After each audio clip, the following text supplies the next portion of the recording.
Bonjour, Judith Bilodeau, courtier immobilier, Via Capital, secteur Lanaudière. Ça fait un petit moment que je vous ai pas jasé. Allô? La dernière fois que je vous ai jasé, on était sur le bord de l'eau à Champlain, c'est la Mauricie. Puis j'étais vraiment dans une belle grosse maison cossue, puis il y avait du vent, on s'entendait pas. Ça fait un petit moment que je vous ai pas jasé parce que le marché nous tient pas mal occupés, mais en même temps, on peut pas vous le délaisser comme ça. Donc, allô?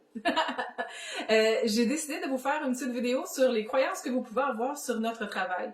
Parce que présentement, tu sais, bon, ce sera pas nouveau si je vous dis que les nouvelles vont vraiment choisir la façon qu'ils vont formuler la chose pour que vous compreniez ce qu'ils ont l'intention que vous compreniez.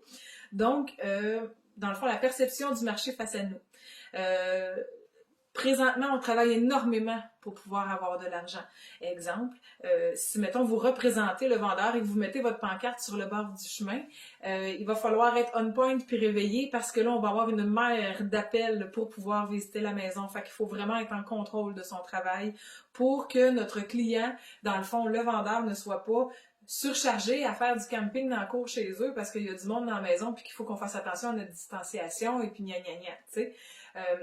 Aussi, quand on va recevoir les offres qui vont probablement toutes être en même temps, il va falloir être clair, net, intègre, précis avec tout le monde, faire un suivi, attention à tes délais, prendre les bons documents. C'est toute une job. Si vous voulez vendre par vous-même, attacher votre sucre, c'est difficile pour quelqu'un qui fait ça tous les jours. Fait qu'imaginez. Et si, mettons, je vous défaisais une autre croyance par rapport au courtier de l'acheteur. Présentement, on a 10 fois plus d'acheteurs que de vendeurs. Donc, on a, veut pas, des clients acheteurs. Fait que, on vous magasine des maisons, on vous les envoie par courriel. Vous voulez en trouver une que vous trouvez belle, on vous envoie la DV pour que vous sachiez un peu ce que vous allez aller visiter. Puis, un coup qu'on se décide à y aller, bon, on prend la voiture, on se déplace, on va avec vous faire la visite. Si vous l'aimez puis vous décidez de faire une promesse d'achat, souvent, on va d'être 10, 15 au bat à se présenter en même temps pour faire notre promesse d'achat. Puis, il y en a juste une qui va avoir un oui au final. C'est sûr qu'on peut en accepter deux, mais il y en a juste une qui va gagner. Donc, il y a un seul courtier d'acheteur qui va être payé. Fait qu'on peut faire 5, 6 promesses d'achat avec un client acheteur avant de réussir à vous acquérir une maison. Fait qu'on se promène, puis on visite, puis on écrit du papier, puis beaucoup plus qu'avant. Tu sais, avant, là, il y avait plus il y avait plus de maisons sur le marché, on pouvait bargainer le prix, ce qu'on fait pas tant aujourd'hui.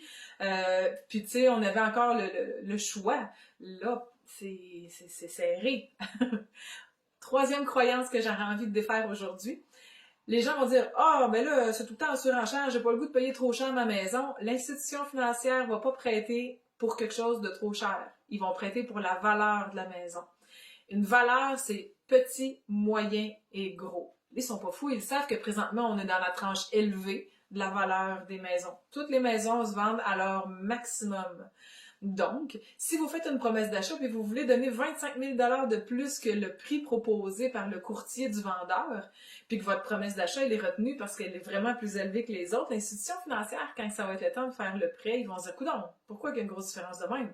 Ils vont faire déplacer un évaluateur et selon ce que l'évaluateur va dire, et en passant, il utilise Centris comme nous pour pouvoir faire son évaluation, ben, l'institution financière va prêter soit 70 ou 80% de ce que l'évaluateur va dire. Fait que s'il y a un gros gap entre les deux, c'est à vous de pallier la différence monétairement. Et c'est pour ça que des fois, le courtier du vendeur va accepter plus qu'une offre. Parce que d'un coup, que le premier plante au financement. Parce que si vous avez offert vraiment plus, ben, il va falloir que vous le donniez. Si vous le donnez pas, puis vous n'êtes pas capable d'honorer votre promesse d'achat, votre offre d'achat, elle tombe à l'eau. Donc, l'institution financière ne va pas prêter plus que la valeur, elle va prêter la valeur. Parce que dans 5 ans, quand il y a une renégociation de l'hypothèque, si vous n'êtes plus capable de payer puis que vous rendez la maison, il se retrouve avec une maison payée trop cher, les calculs, ça marche pas. L'institution financière, c'est d'abord et avant tout une entreprise. C'est pas un compte épargne. Ok, les autres sont là pour faire des sous, ils font des sous sur le taux d'intérêt. Donc, c'était la troisième croyance que j'avais le goût de défaire aujourd'hui. Présentement, le marché, il est élevé. On paye les maisons au maximum de leur valeur. Si vous voulez donner 15 000 de plus que sa valeur, c'est votre choix. Mais c'est votre choix, c'est pas le choix de tout le monde. Donc, je vais refaire une autre vidéo vendredi pour faire d'autres informations parce qu'un courtier, ça donne de l'information dans la vie et j'adore ça. Donc, à vendredi, si vous aimez ma vidéo, partagez-la. Ça me fait plaisir de pouvoir informer les gens sur qu'est-ce que c'est que le travail de courtier immobilier. Judith Bilodeau, courtier immobilier Via Capital, secteur Lanaudière. À bientôt!